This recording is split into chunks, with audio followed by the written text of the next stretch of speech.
ಕೆಲಸ ಇಲ್ಲ, ಸಂಬಳ ಇಲ್ಲ, ಬಾಡಿಗೆ ಕಟ್ಟಿಲ್ಲ, ತರಕಾರಿ ಇಲ್ಲ, ಹಾಲಿಲ್ಲ, ಸ್ಕೂಲ್ ಫೀಸ್ ಕಟ್ಟಿಲ್ಲ, ಮನೆ ಕಟ್ಟಿಲ್ಲ, ಸೈಟ್ ತಗೊಂಡಿಲ್ಲ, ಬಂಗಾರ ಇಲ್ಲ. ಅಬ್ಬಬ್ಬಾ, ಎಷ್ಟೆಲ್ಲ ಸಮಸ್ಯೆಗಳು ಅಲ್ವಾ? ಫ್ರೆಂಡು, ಒಂದು ಹೇಳ್ತೀನಿ, ನೆನ್ಪಿಟ್ಕೊಳ್ಳಿ. ನಮ್ಮ ದೇಹದ ಆರೋಗ್ಯ ಎಲ್ಲಿವರೆಗೂ ಚೆನ್ನಾಗಿರುತ್ತೋ ಅಲ್ಲಿವರೆಗೂ ನಮಗೆ 1000 ಸಮಸ್ಯೆಗಳಿರುತ್ತೆ. ಯಾವಾಗ ನಮ್ಮ ದೇಹದ ಆರೋಗ್ಯ ಕೆಡುತ್ತೋ ಆಗ ಉಳಿಯೋದು ಒಂದೇ ಸಮಸ್ಯೆ, ಅದು ಆರೋಗ್ಯ ಸಮಸ್ಯೆ.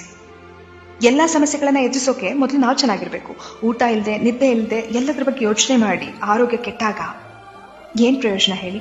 ಇವತ್ತು ನಾವು ಚೆನ್ನಾಗಿದ್ದೀವಾ? ಕೈಕಾಲು ಚೆನ್ನಾಗಿದ್ದು ಹತ್ತೋಕೆ ಇಳಿಯೋಕೆ ಆಗ್ತಿದ್ಯಾ? ಖುಷಿ ಪಡಿ, ದೇವರಿಗೆ ಕೃತಜ್ಞತೆ ಹೇಳಿ. ಆಮೇಲೆ ನಿಧಾನವಾಗಿ ಕೂತು ಎಲ್ಲಾ ಸಮಸ್ಯೆ ಎದುರಿಸುವಿರಂತೆ. ಹೇಗೆ ಬದುಕು ಕಟ್ಕೋಬೇಕು, ದುಡ್ಡು ಹೇಗೆ ಮಾಡಬೇಕು, ಕಾರ್ ಹೇಗೆ ತಗೋಬೇಕು, EMI ಕಟ್ಟಬೇಕಾ, ಆಮೇಲೆ ಯೋಚನೆ ಮಾಡಿ. ಆದ್ರೆ ಅದೆಲ್ಲದಕ್ಕಿಂತ ಮುಖ್ಯವಾದದ್ದು ಸರಿಯಾದ ಊಟದ ಕ್ರಮ, ನಿದ್ದೆ, ವ್ಯಾಯಾಮ, ಮನಸ್ಸು ದೇಹನ ದೃಢವಾಗಿಟ್ಕೊಳ್ಳೋದು. ಯಾಕೆಂದ್ರೆ ಆರೋಗ್ಯ ಸರಿ ಇಲ್ಲ ಅಂದ್ಕೊಳ್ಳಿ, ನಾವು ಇದ್ಯಾವುದ್ರ ಬಗ್ಗೆನೂ ಯೋಚನೆ ಮಾಡಕ್ಕೆ ಹೋಗಲ್ಲ ಫ್ರೆಂಡು.